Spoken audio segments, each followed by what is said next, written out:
Saat ini kami berdiri tepat di tanah legenda Pinisi, di mana ombak berbisik ke pasir dan angin menceritakan kisah lama, berdiri sebuah tradisi yang tak lekang oleh waktu. Ini adalah kisah tentang manusia yang hidup di antara dua dunia, lautan luas yang tak terduga dan daratan tempat mereka mengukir mahakarya. Mereka adalah jiwa-jiwa tak terlihat yang memberi kehidupan pada perahu-perahu legendaris. Mereka yang kita sebut Pandrita Lopi. Kita semua mengenal perahu Pinisi, simbol keberanian dan ketangguhan. Tapi, kita sering lupa bahwa di balik setiap lekuk dan tiang layarnya, ada tangan yang berlumur resin, ada mata yang membaca bahasa kayu, dan ada hati yang berdegup mengikuti irama palu. Ini adalah sebuah perjalanan untuk mengungkap rahasia mereka, untuk mencari tahu bagaimana mereka mendedikasikan hidupnya untuk membuat kapal. Inilah Sang Pandrita Lopi. Oke, jadi pada kesempatan hari ini kita sudah berada di pembuatan kapal Pinisi yang ada di Bulukumba, tepatnya di Bonto Bahari, Lemo-Lemo. Oke, jadi tim ekspedisi hari ini berkesempatan untuk mewawancarai tokoh dari di mana yang mengetahui beberapa informasi yang ada di pembuatan kapal Pinisi yang ada di Bulukumba. Jadi tim ekspedisi Pandrita Lopi hari ini akan banyak menanyakan tentang pembuatan kapal Pinisi yang ada di kota Bulukumba, yang di mana akan menjadi bukan yang akan menjadi, tapi menjadi ikon kota Bulukumba seperti itu. Jadi seperti apa keseruannya dan penasaran apa kalian? Nah, kita akan bahas di sini. Sama yang terpenting satu, Bang. Apa? Mungkin teman-teman pasti penasaran kenapa nama perjalanannya ekspedisi Pandrita Lopi. Ya kan, Bang? Nanti Pak Sarip akan menjelaskan tuh kenapa jadinya Pandrita Lopi dan ada di Bulukumba. Ya. Betul. Ya. Pandrita Lopi itu sebelum Nabi Nuh. Sebelum Nabi Nuh, ada saya punya nenek saya ini kebetulan sudah generasi 10 dari pembuatan perahu. Oke. Generasi 10. Jadi ada salah satu saya punya nenek yang menciptakan sebuah perahu dan tanpa mengikuti gambar, tanpa mengikuti tidak tertulis, maksudnya tidak ada. Jadi dia mengambil dengan hati. Oke. Ya toh. Jadi dia melakukan itu dengan hati. Jadi dia sebelum membuat perahu dulu itu dia kaji dirinya. Dia kaji dirinya. Kalau ada namanya tata, ada tambubu, ada ruang. Jadi ada namanya tata materi darah, talan rilau, mengarap maling, nalapa musuh, masale-sale mencari laba. Jadi ini poin ini yang ada di dalam sebuah perahu. Jadi di dalam 6 poin ini ada ada dibilang lakara. 5 susung itu perahu dinamai lakara. Jadi itu jumlahnya itu 5 susung itu 34 kepin papang yang disusung. Ya, menjadi satu lakara. Jadi kenapa 5 susung itu jumlahnya 34 karena dia di persendiannya. Menurut dia kalau potongannya itu papang kena di sini, begitu dikarang langsung patah. Tapi kalau dia hitung di jari-jari di sini 1, 2, 3, 4, 5, 6, 7, 8, 9, 10, 11, 12, 13, 14, 15, 16, 17, 34 kiri kanan. Jadi kapan maksudnya dia karang, dia elastis. Oke. Ya. Sendinya kapal. Oke. Jadi walaupun tertubruk di karang, dia tetap main. Oke. Dia tetap main. Menarik. Ya, jadi itulah dinamai sebagai Pandrita Lopi. Iya toh, Pandrita Lopi. Dan dia juga dijuluki sebelum melakukan itu dia sudah tahu apa yang akan terjadi. Dia sudah tahu sebelum dan sesudah terjadi. Iya toh, karena apa namanya, kita ini punya badan ini cuma cangkang. Toh, cuma cangkang. Ya toh. Jadi yang aslinya itu di dalam. Jadi dia yang memberi, dia yang menerima. Jadi kita ini tidak punya apa-apa. Jadi itu anunya itu. Jadi apa namanya? Jadi makanya nenek moyang kita dulu ini, maksudnya yang diwariskan ini, pembuatan perahu yang diwariskan sampai sekarang ini, tidak pakai gambar, tidak pakai tulisan, tidak pakai apa-apa. Jadi apa yang dia rasakan, apa yang dia alami, itu yang akan dia lakukan. Semacam kreativitas sendiri lah. Iya, sendiri. Jadi dia tidak mengambil dari luar. Jadi dia mengambil dari dalam. Oke. Seperti itu. Dari kapal finish ini, Pak, saya penasaran. Biasanya itu pemesan kapal finish itu dari luar negeri kah, luar kota kah, atau bagaimana? Iya, jadi dulu sebelum ada wisata, sebelum ada wisata kan ada namanya lokal kargo. Ya, kargo ekspedisi. Untuk mengangkut barang ke Jakarta, ke Bali, maksudnya di seluruh antar provinsi. Iya. Jadi setelah tahun 85 ada nenek saya itu membuat perahu Pinisi Nusantara ke Pangkopor. Disitulah awalnya mulai itu wisata masuk. Wisata masuk. Nah, jadi setelah itu ada mie dari Jerman, ada mie dari Perancis, ada dari Australia, ada dari sudah macam-macam negara ya sudah dunia masuk. Jadi apa namanya? Setelah itu kita berinisiatif. Ada beberapa teman itu membuat visualisasi untuk dilaporkan ke Berlin. Untuk apa namanya, diakui sebagai pembuatan pinisi di sini, sebagai Pandrita Lopi di sini. Ya toh, 4 tahun lamanya itu kita lakukan. Jadi pada saat itu kita berhasil. Jadi tahun 2017 sudah diakui oleh UNESCO. Ya toh, dan sertifikatnya ada sama saya. Pengakuan UNESCO. Berapa lama pengurusannya itu, Pak? Ya, lama bertahun-tahun. Iya, bertahun-tahun. Iya. Kalau bicara berangkat kan sebetulnya ini kapal niaga antar pulau ya, Pak. Iya. Karena saya tahu kapal finish itu pertama kali kecil tuh, Pak. Itu kan saya tur ke Pelabuhan Sunda Kelapa. Iya. Gitu. Nggak tahu, saya juga udah lama nih nggak ke Pelabuhan Sunda Kelapa. Apakah kapal yang secara kapal niaganya ekspedisi itu masih berjalan apa enggak, Pak? Iya, masih berjalan sampai sekarang, masih berjalan. Dan apa namanya, dulu itu kapal niaganya itu tidak paling besar itu 150 ton, 200 ton, paling besar. Iya, tapi sekarang sudah ada yang 1000 ton, 500 ton. Iya. Total kayu itu semua benar-benar kayak gini, Pak? Iya. Yang kalau secara reguler, Pak, ini saya masih bicara kebutuhan kapal niaga kan, karena kalau sekarang memang udah banyak lebih ke pariwisata mungkin ya. Rute yang ekspedisi yang biasa tuh selain di Jawa, Bali, adakah lain atau sampai keluar Indonesia gitu, keluar negeri? Kalau untuk rute niaga sendiri ekspedisi? Ya, kalau saya sekarang belum ada yang keluar keluar Indonesia. Kalau wisata, pesanan luar tuh banyak. Ya, tapi wisata juga tidak ada yang keluar. Tidak ada yang keluar. Jadi cuma maksudnya tuh para investor wisata itu cuma buat di sini dan jadi cuma dia investasi di Indonesia. Iya, betul. Investasi wisata di Indonesia. Iya, investasi wisata di Indonesia. Iya. Kalau bicara produksi, Pak, berapa lama dia untuk membuat kapal finish ini? Tergantung ton Iya, ya? tergantung. Dia tidak tergantung dari apa namanya, bagaimana kesepakatan owner. Ya, dia mau berapa tahun, besarnya berapa, dia mau berapa bulan.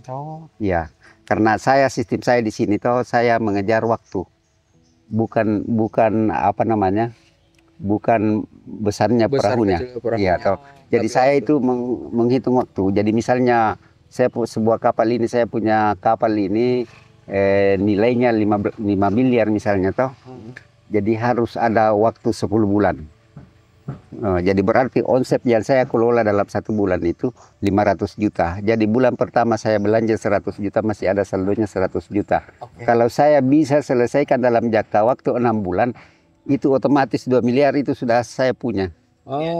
Jadi itu saya punya sistem. Waktu ya? Ya, waktu. Iya. Ya, karena waktu itu tidak bisa dirubah 24 jam. Betul. Tidak bisa dirubah, tidak ada yang bisa merubahnya. Berarti bisa dibilang keuntungan pembuatan kapal itu tergantung dari estimasi waktu yang Bapak. Iya, tergantung dari bagaimana mengelola, bagaimana memanfaatkan tenaga, bagaimana memanfaatkan itu. Jadi saya itu bermain doang waktu. Kemudian pekerja. Jadi misalnya saya punya pekerja itu 20 orang, saya gaji 175.000 per hari, berarti 1 hari 3.500.000, jadi 1 bulan 105 juta. Jadi pekerjaan 4 bulan bisa saya selesaikan dalam jangka waktu 2 bulan 210 juta itu sudah pasti saya punya. Jadi saya tidak menghitung berapa modalnya, berapa keuntungannya, berapa ininya. Hitungannya waktu. Iya, waktu aja. Tapi tetap kita ngomong sama si pemesan bahwa ini jadi bisa berapa bulan gitu kan? Ya, jadi saya memang memang saya pastikan mau berapa bulan. Iya toh, mau berapa bulan. Jadi kalau ownernya bilang 1 tahun, oke 1 tahun. Kalau ownernya dia bilang 6 bulan, ya saya siap untuk di pasar bisa kerja dalam jangka waktu ulang. Jadi kita harus bikin tim. Oh, ini tim ini timnya ini timnya ini. Jadi tidak ini saya tim pikir kaji. tergantung besar kecilnya. Iya, tidak. Jadi kalau besar kapal itu kan pekerja banyak. Banyak. Pekerjaannya banyak. Iya, perbanyak. Jadi area pekerjaan. Iya. Jadi ini nih yang saya bikin ini cuma baru 10 hari nih. Yang mana? Ini nih. Yang kecil, yang baru ininya aja. Ya, baru ini, baru 10 hari. Kalau itu yang di sebelah 20 hari dengan waktu yang sama. 20 hari yang kecil itu? Iya, yang di sebelah itu, yang di sebelahnya itu. Oh, di sebelahnya. Apa namanya Pak? Yang lambung. Iya, lambung. Keongnya. Jadi keongnya kapal ini. Nah, itu pakai kayu apa, Pak? Ya, kayu besi. Kayu besi. Iya, kayu besi. Jadi kayu besi ini terlahir tahun 90-an. Karena kita mengikuti pasar, apa maunya konsumen, apa maunya itu yang kita harus ikuti. Karena ada sekarang teknik perkapalan. Jadi teknik perkapalan itu dia melakukan apa yang dia lihat itu yang menjadi kekuatan. Iya, tapi kalau kita punya nenek moyang kita, warisannya nenek moyang kita itu kalau 7 meter itu perahu panjangnya, itu bahan bakunya itu 7 jengkal. Kalau 8 meter perahunya panjangnya perahu itu bahan bakunya itu cuma 8 jengkal. Yang kita susung, yang kita rakit. Jadi kalau untuk kargo di atas 50 ton itu kita pakai kaki, 13 kaki bahan bakunya. Tapi sekarang kita harus mengikuti pasar. Jadi kalau bicara bahan baku, kayunya kayu apa tadi Pak? Ya, kayu besi. Kayu besi ini kalau nggak salah semakin kena air semakin kuat. Ya. Tapi tidak ada kala yang pertama diciptakan itu kayu biti, tidak ada yang salah dengan bakdo. Itu di mana Pak? Daerah Kesambi, mana? Kesambi. Di sini. Oh, di sini. Iya, di sini. Dan masih ada kayu? Masih ada. Dan itu yang pertama dibikin, jadi Kesambi dengan biti. Biti. Iya. Kalau itu memang hasil dari Bulukumba sendiri. Iya, hasil dari Bulukumba sendiri. Iya. Dapat dari Sulawesi Tenggara. Sulawesi Tenggara. Iya. Jadi seandainya tradisi nenek moyang kita yang kita ikuti ini ada namanya tatatalu, tambubu, itu tidak susah bahan baku. Ya toh karena bahan bakunya ada di Sulawesi sendiri. Iya, karena bahan bakunya itu tergantung dari besarnya kapal. Kalau besarnya 50 sampai 200 ton itu bahan bakunya itu 13 kaki. Kalau ini Pak, yang di hadapan kita sekarang ini sampai saat ini sudah butuh waktu berapa lama? Jadi ya pekerjaannya ini sudah 6 bulan. 6 bulan. Ya toh. Ya seandainya ini seharusnya ini sudah selesai. Tapi ownernya yang keuangannya ownernya. Itu pengaruh ya Pak. Iya. Berarti enggak langsung ya. Jadi nyicil-nyicil gitu. Iya, nyicil-nyicil gitu. Pembayaran berapa kali gitu. Butuh apa? Wisata Pak. Iya, wisata. Karena kelihatan banyak dek ya. Banyak dek. Rencana dia buat di sini di Sulawesi. Iya. Panjang berapa meter Pak? Ini panjang 30, lebar 8. Untuk saat ini Pak, kapal yang lagi paling besar dibuat yang mana? Apa ini atau ada? Ya, ini yang paling besar sekarang. Oke. Tapi pernah buat 1000 ton, 1000 ton. ya 500 ton. Kebetulan ada ada yang apa namanya yang pesan untuk tradisional ini ada ekspedisi apa kan? Jempesel. Dia mau pesan kapal untuk ekspedisi. Ya toh mungkin 3-4 hari datang orangnya di sini. Jadi dia mau kembali ke seperti dulu.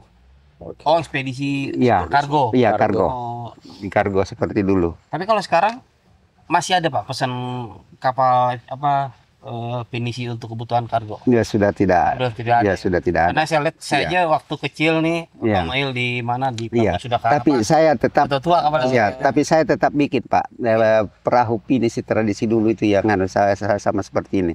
Jadi ada yang beli, ada yang karena apa namanya? Saya itu tertarik dengan warisan nenek moyang kita. Jadi ada yang beli tidak. Tetap ada. Tetap ada. Ya, seperti di di Seatap. Ya, Saya yang bikin itu Pak, yang di Seatap itu. Di Seatap. Tidak ada anggaran pemerintah apa tuh di situ di Seatap. Seatap itu yang di mana Kak Risa? Oh, yang kemarin itu ya? Ya. Yang di atas itu? Ya, di atas gedung itu, yang di 5 tingkat itu. Nggak ada anggaran. Tidak ada anggaran sama sekali. Iya. Iya. Jadi setiap apa namanya festival pinisi bulan 9 itu pasti saya membuat. Kalau festival pinisi? Iya, bulan 9. Oh, bulan 9. Iya, bulan 9. Ya, jadi saya juluki itu Pandita Lopi. Maksudnya ada Pandita Lopi 1, Pandita Lopi 2, Pandita Lopi 3. Iya. Ya, jadi setiap acara festival pinisi itu pasti tidak lepas itu Pandita Lopi. Kalau berlayar tuh masih apa enggak sih Pak? Ya, saya masih tetap Dengan layar ya? Iya, dengan layar tanja, layar pinisi, layar sope. Kalau nggak ini sepengetahuan saya yang sempit ya Pak. Kalau saya lihat kapal pinisi itu ada yang kayak tiangnya ada yang 2, tiang utamanya ada yang 1, itu emang ada. Iya, kalau 2 itu menandakan bahwa ini pinisi. Oke. Kalau 1 namanya lambo. Lambo. Iya toh. Jadi kalau layar tanja itu layarnya itu yang segi 4 itu namanya tanja. Layar tanja. Lambo, pinisi, lambo. Berarti yang di Makassar kemarin yang kita lihat itu itu 2. Iya, 2. Berarti itu pinisi. Iya, pinisi. Karena kalau sudah kelapa ini 1 tuh. Iya. Jadi kalau 1 itu lambo. Ada lambo panta, lambo palari. Jadi kita tahu perbedaannya ternyata dari situ tadi. Iya, dari situ. Kalau secara fisik keseluruhannya hampir mirip gitu. Betul. Pak. Tapi saya perhatikan dari layar itu yang beda-beda ya. Iya, jadi banyak apa namanya yang di media itu saya lihat toh bahwa 2 layar 2x1 itu tidak benar itu. 7 layar 7 ayat di tidak tidak seperti itu. Itu kebutuhan tambahin. Iya. Tambah-tambahin. Betul. Iya, tahu. Teman-teman bisa dengar sendiri dari Pak Sarif yang membuat kapal finisi. Maaf Pak, kalau Pak Sarif sendiri untuk berarti udah generasi ke-10. Generasi ke-10 membuat kapal. Iya, anak saya ini sudah generasi 11. Anak-anaknya udah disiapin, yang 1 yang bungsu masih kuliah di teknik kapalan. Kalau ini yang anak kedua ini dia di apa namanya sosiologi. Kenapa saya kasih masuk di sosiologi supaya dia mengetahui sejarah-sejarah yang ada di luar. Luar biasa. Jadi anak yang pertama saya itu bahasa Inggris karena biasa ada orderan dari luar dia jadi saling ini. Jadi anak ketiga saya itu di manajemen. Wow, Jadi ini Pak, dalam artian Bapak Sarif ini betul-betul memikirkan seperti apa ke depannya dari anak pertama bahasa Inggris untuk bisa berkomunikasi. Jadi itulah namanya Pandita Pak. Tadi kita sudah tahu bahwa ke depan ini akan terjadi. Iya. Luar biasa. Karena nggak mungkin juga menolak modernisasi, itu nggak bisa menolak yang meninggalkan. Kan biasanya itu orang tua mengikuti, kok mau apa gitu kan. Kalau ini Bapak Syarif memang udah ngemikirin seperti apa ke depannya nih jangka panjangnya. Dan menurut saya sudah lengkap banget, Pak. Iya, betul. dari jadi ya bisa membantu. Jadi yang keempat ini di informatika, karena nanti ke depan itu sudah tidak ada lagi bilang. Betul sekali. Modern, lebih modern lah. Jadi harus masuk di informatika. Betul. Jadi dia tahu IT, dia tahu. Betul sekali. AI itu maksudnya. Luar biasa. Iya. Jadi tidak ada itu Pak Tom, maksudnya banyak orang yang bilang akan habis bahan baku, tidak akan pernah ada habisnya bahan baku. Iya. Iya toh, karena bahan baku itu kita tidak pernah lihat. Toh, tidak pernah lihat tumbuhnya, tidak. Betul. Iya toh, tidak pernah lihat kapan dia tumbuh, kapan dia tidak ada. Jadi sepanjang masih mengalir air di laut, bahan baku tidak akan pernah habis. Luar biasa. Ya, itu anunya. Ya, jadi ini apa namanya, orang bilang sama saya toh, kenapa tidak pernah berhenti buat perahu? Saya bilang kalau saya memotong lunas itu saya sudah niatkan bahwa nanti habis air di laut baru saya berhenti. Iya toh, karena membuat kapal. Karena nggak ada alasan untuk berlayar kalau nggak ada air laut. Karena apa namanya di dalam Al-Quran itu innamal a'malu binniyat, segala sesuatu tergantung dari niat. Jadi apa yang kita niatkan itu yang akan jadi. Betul. Itu yang akan bisa.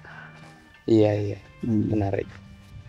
Jadi gitu teman-teman. Jadi gini Pak Syarif, semua ini teman-teman yang saya ajak ini memang kebetulan karena saya itu di Jakarta Pak, dan saya asli Bulukumba, mengajak teman-teman untuk tahu lebih jauh tentang perahu pinisi. Memang orang-orang sudah tahu tentang perahu pinisi, tapi belum tahu tentang dia berasal dari mana gitu. Jadi saya ngajak teman-teman dengan saya namakan perjalanan ini namanya Ekspedisi Pandrita Lopi. Jadi begini Pak Toh, jadi Pandrita Lopi itu, Pandrita itu berasal dari Lemo-Lemo. Ya, Lemo-Lemo itu daerah. Ya, daerah. Iya, toh cuma apa namanya nama Pandrita itu cuma nama saja, maksudnya diambil, maksudnya tidak ada juga anunya toh, cuma dipasang saja. Oh ini Pandrita Lopi Bulukumba. Iya. Tapi tidak ada juga bilang di mana itu Pandrita, tidak pernah orang bertanya di mana itu Pandrita, siapa itu Pandrita. Oh iya betul. Ini yang bikin ini yang bikin apa namanya? Dia tidak pernah bertanya seperti apa itu Pandrita, betul, kehidupannya seperti apa. Itu sampai sekarang tidak pernah ada yang jadi saya ini sudah generasi 10 Pak Toh, tidak pernah, cuma dipasang saja Pandrita. Betul. Iya toh. Jadi saya ini maksudnya sudah lama saya itu berkecimpung di dunia Pandrita ini. Maksudnya yang penting ada pinis itu, maksudnya di mana bisa saya masukkan pinis itu saya masukkan, seperti di Angkasa Pura. Saya kasih masuk pinis itu di kolam di depan. Oh iya. Ya toh, jadi karena setiap saya dari Jakarta, dari Surabaya toh, yang saya lihat itu cuma tengkonang, sementara ikon kita ini pinisi. Betul. Ya toh, jadi saya masuk langsung di Angkasa Pura, bisa saya kasih masuk pinisi di sini. Dia bilang berapa anggarannya, saya bilang tidak ada anggaran, yang penting bisa di iya. Apa namanya, ukuran apa, market ya? Iya. Bukan market Pak, maksudnya panjang 9 kali. Oh panjang ya. Kan skala ya. Iya. 9 kali 2,5 meter di depan di kolam ini dulu saya simpan di itulah Pandrita mungkinnya. Jadi tidak melulu bahwa berapa anggaran buat menjadi karya jadi betul. Iya, karena pesannya saya punya nenek, jangan maksudnya melakukan saja apa yang kamu lakukan, karena kita ini cuma kepanjangan tangan dari Tuhan. Betul. Iya toh. Jadi Tuhan yang melakukan, dia juga yang menerima, dia yang memberi, dia juga yang menerima. Jangan khawatir, karena Tuhan itu lebih dekat daripada urat nadi leher kita. Jadi di mana kita berhadap, di situ ada Tuhan. Iya, setuju Pak. Luar biasa. Ada lagi Pak? Sebetulnya ada lagi, tapi kayaknya kalau saya kebayang gitu ya Pak Syarif. Ini Bismillah, kita bolehlah punya niat gitu kan. Iya.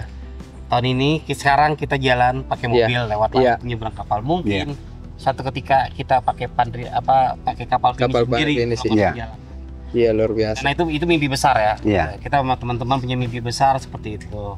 Ya bisa saja toh kita sama-sama melakukan itu. Betul. Dan satu lagi informasi, ternyata Pandrita Lopi itu tempatnya di Lemo-Lemo. Ya. Jadi orang tahu ya Pandrita itu ahli. Lebih jauhnya itu belum paham itu Pandrita itu dari mana sih sebenarnya? Iya, dari mana sebenarnya dan kehidupannya seperti apa? Iya, betul. Jadi kalau teman-teman penasaran melihat kehidupan Pandrita, nah salah satunya nih di daerah ini Lemo-Lemo ya Pak? Iya, Lemo-Lemo ada Pasarip, teman-teman bisa lihat galangan kapalnya. Nah itulah kehidupan para Pandrita. Ya, luar biasa. Oke lah. Kalau begitu Pak Syarif, terima kasih banyak atas waktunya yang diberikan. Semoga lain waktu kita akan kesini lagi main Atau kita bisa berlayar bareng. Bisa. Next kita bawa lebih banyak lagi orang-orang yang pengen tahu tentang Pandrita Lopi ini. Seperti itu.